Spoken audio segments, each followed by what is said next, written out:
Has the finals actually lost 90% of its player base, or is it all a lie? Is Embark doing better or worse than competitors like Blizzard and Respawn? Every The Finals player has the same view. It's the most refreshing and fun FPS game they've played in years. We all believe the game deserves more recognition and should even be a major esport one day, but as of now, the game's popularity does not reflect what I just described. Today, I'm going over the true state of the finals. Cutting out all the bullcrap, we're going over the numbers no one is telling you. I'm even going to cover issues no one else has talked about. Quick shout out to all my channel members, now let's unpack.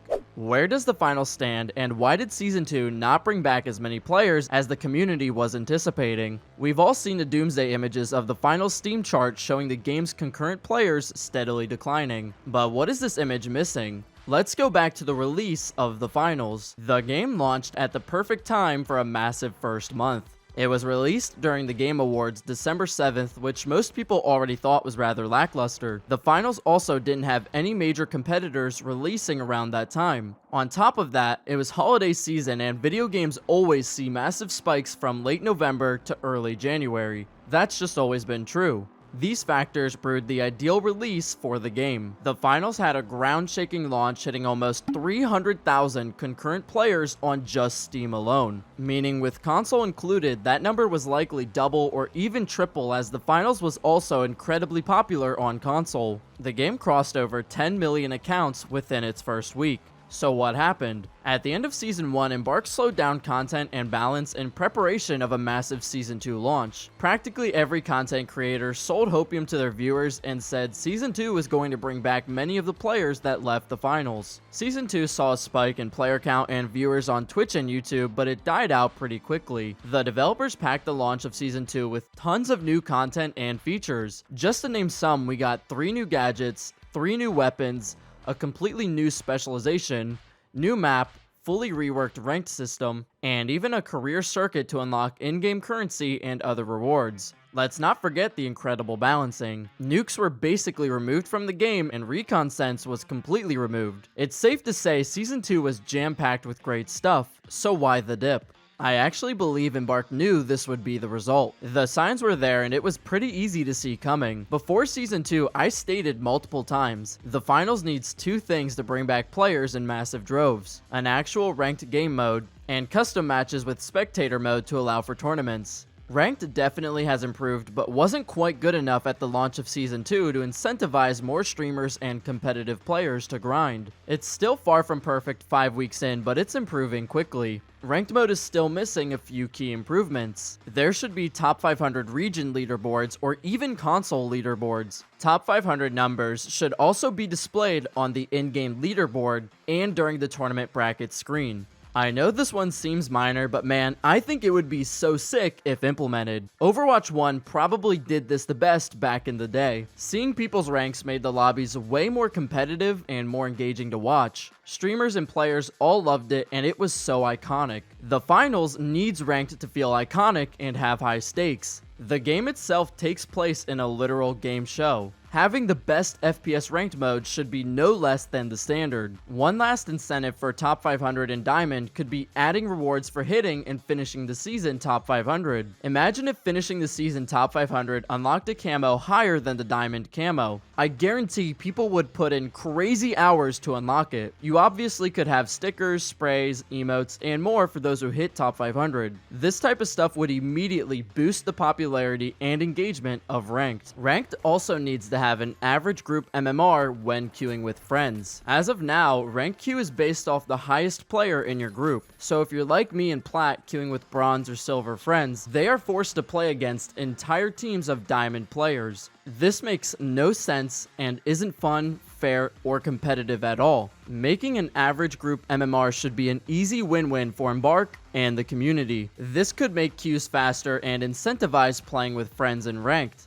We need these kinds of improvements to make ranked matches closer and more competitive, as a lot of high-ranked players still get to beat up on lower ranks to climb the ladder. Making improvements to ranked mode also brings in more players to ranked, which helps with the issue of unbalanced matchmaking and long queues. Lastly, I'd like to see some more transparency on a player's actual given rank. The arrow system is fine, but could be vastly improved. People generally respond better to rank systems with physical numbers, allowing you to track your progress or loss every match with real-time feedback. Diamond players should also be able to see how close they are to top 500, and top 500 players should be able to see how close they are to moving up or down a spot. It's worth noting, I am never going to say one system fits all. There is no video game in the history of Earth where every ranked player is happy with the ranking system and matchmaker. No matter what path developers choose, they will frustrate many while pleasing many others. These changes I have laid out for ranked are simple,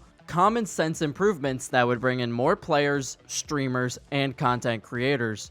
I am not proposing radical ideas today, just ones that could realistically be implemented to attract players and incentivize grinding. The second thing missing from Season 2 is private matches with spectator mode. Embark has stated tournaments and esports are simply not their top priority right now. Perhaps that's why the private matches we have now are a little scuffed with minimal customization. Private matches are constantly being improved and adding more customization. This should be a green light to a lot of people. It's a strong sign Embark wants spectator in the game and for community tournaments to begin as soon as possible, or at least that's what they're inevitably working towards, whether they realize it or not. They've continually added features to private matches like more game modes and stability improvements. Naturally, this is building up to the long-anticipated spectator mode. It may take some time to fully polish, but I think it's safe to say spectator mode and organized tournaments are on the horizon. Why is spectator mode specifically such a big deal? Well, it opens the door for the community to begin hosting our own tournaments. Tournaments with money prize pools will attract a lot of players and streamers. Without spectator mode, it's very difficult to organize a tournament because there's no spot for hosts or any way to get a free moving perspective for potential casters. In terms of the competitive side, this is the single best thing they could do for the finals. It's a great sign of hope these developers are on the right path.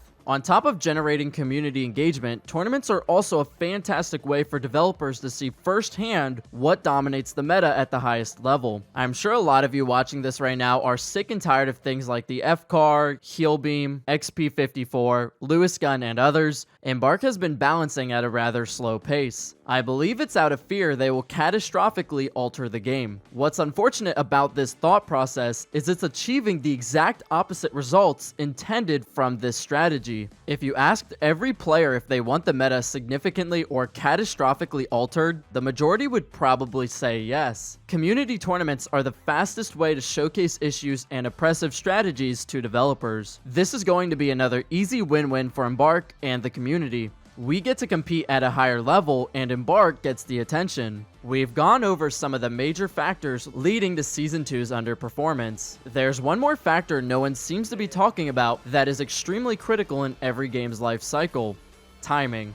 As we discussed earlier, the timing on the launch was perfect and clearly calculated. Season 2, on the other hand, launched March 14th. March and spring season in general is typically slower for gamers and content creators. A lot of people are focused on work or school around this time and are just busier in general. Games also typically lose a chunk of players from their peak a few months after launch as hype dials down and competitors swoop in. That all being said, it's clear Season 2's launch was an uphill battle before it ever began. It was not equipped to rocket propel the game back to the front page of Twitch and YouTube, whereas Season 3, the odds are more in our favor. As you can imagine, summer is almost always the busiest time of year for gaming. Content creators always see a bump in viewership and revenue, and game servers always have heavier traffic. Season 2 ends on June 11th, and Season 3 should start June 12th. Immediately, you can imagine June 12th is a much better launch date than March 14th. This positions Embark in a spot to attract droves of players and have some time to work on what we just discussed. If Embark can polish ranked mode and push out a spectator mode in private matches, Season 3 will be positioned to be way more successful than Season 2 ever was. Embark hasn't done awful on balance though. They've made bold moves I deeply commend them for. Embark did something Blizzard never does with Overwatch, and something Respawn couldn't do with Apex. What am I talking about?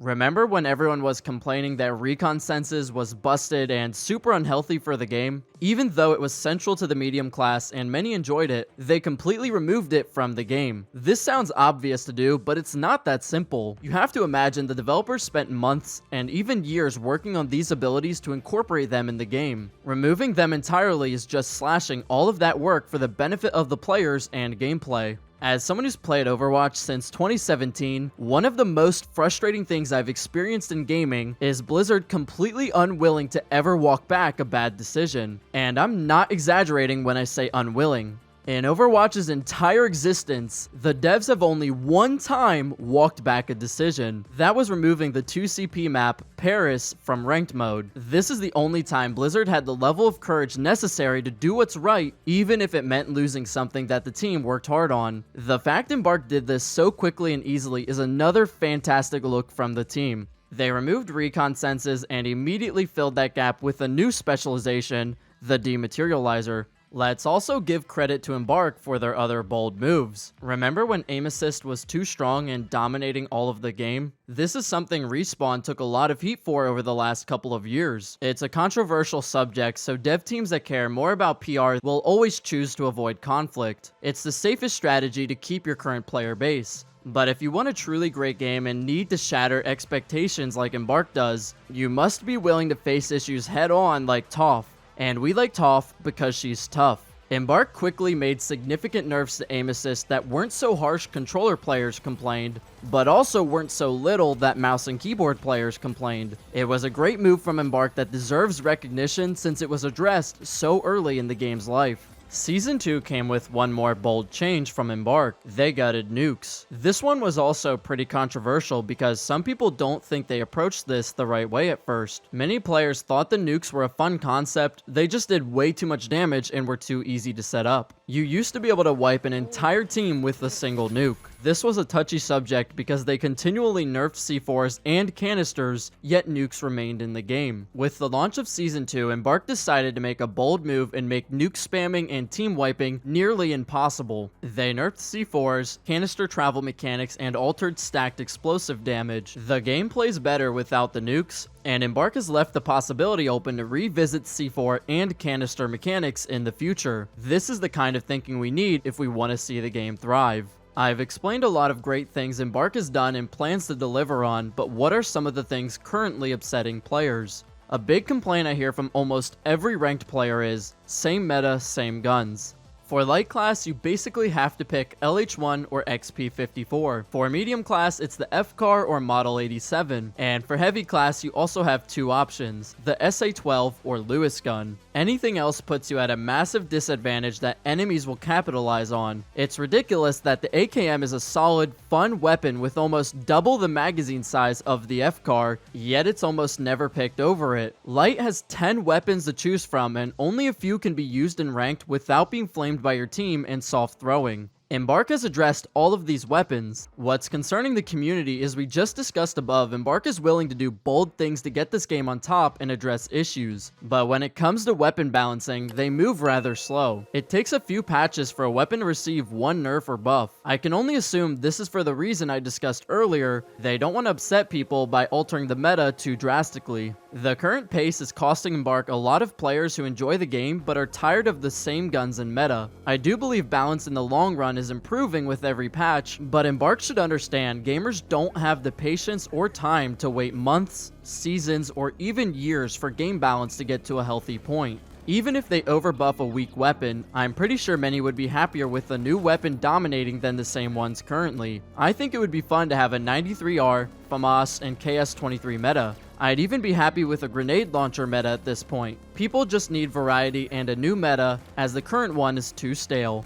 I want to touch on the in-game events. Embark removed Dead Go Boom from the game, and that's pretty much the only change we've ever received to the events. What if I told you the deathmatch event has never worked since launch of the game? Yes, you are hearing that correctly. The deathmatch event does absolutely nothing and has done nothing since launch. Normally in tournament modes, your team gets $200 per kill. During the deathmatch event, you are supposed to get $400 per kill. This has actually never happened. you still only receive $200 every single time. To me, this is insanity and cannot go unrecognized. Outside of the deathmatch event, I'm pretty sure we can all agree 75% of the time, you can ignore an in-game event and nothing changes. They simply don't impact the game as much as they should. Now, I agree Dead Go Boom was not fun and too impactful, but the events need to do something. I'm not going to go down the list and make suggestions for every event, but take for example the Orbital Lasers event. Would it really be that bad if the lasers just targeted random spots and not just AFK players? Or maybe they could activate faster if you're standing still. Pretty much all of the events should be more impactful, and I'm not sure why they have avoided this topic.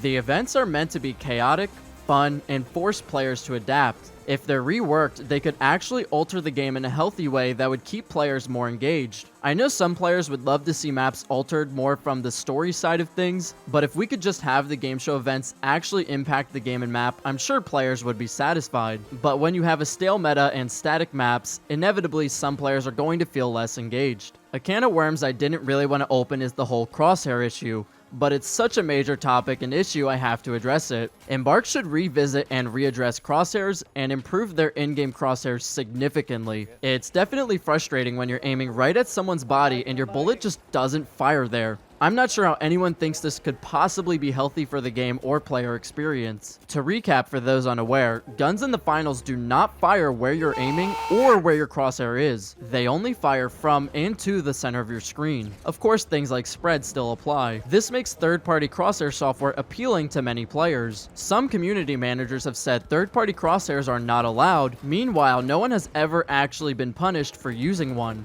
thus creating controversy and division within the community. In some of my sick clips here, I did use one, so please do not go to the comments and say, OMG, Gravity's such a cheater who's cringe, lame, and bad at the game for abusing cheat software. Please save your fingers the effort of typing that. I am not going to be punished for this, and neither will you if you choose to use one. The in-game crosshair customization and mechanics are awful and definitely could use improvements. The last major topic surrounding Embark and the finals is cheaters. You can dislike, send me 67 direct messages, and comment on 3 different accounts. But I genuinely do not believe Embark is doing particularly horrible on the cheater issue. I have played COD and Overwatch where at high ranks, running into a cheater every single game for hours on end is not uncommon. I have never seen or heard this happening in the finals. When the finals launched, cheating was awful and plagued the game. Do I still run into cheaters? Yes. Does it absolutely suck and ruin the experience when I do? Yes. Is every single cheater an absolute lowlife with nothing better to do that deserves a permanent IP ban? Yes. But in terms of my experience and what I've heard from dozens of you guys, cheating in the finals isn't any worse than it is in any other major FPS game, and has gotten better since Season 1. I always believe anti-cheat should be as strict as possible and have the most advanced technology working on it, but at the end of the day, complaining about it doesn't help, and there's not any real suggestions other than improve anti-cheat, which really doesn't help anybody and is already obvious to Embark. It's more productive to focus our energy on shining light on lesser known issues. The finals is nowhere near dead. The player count is not as bad as the doomsayers say. A lot of doomsayers only look at the concurrent players on Steam and not total daily players or even consider other platforms. The average daily users, meaning individual players signing on per day, is over 600,000 on Steam alone over the last 30 days.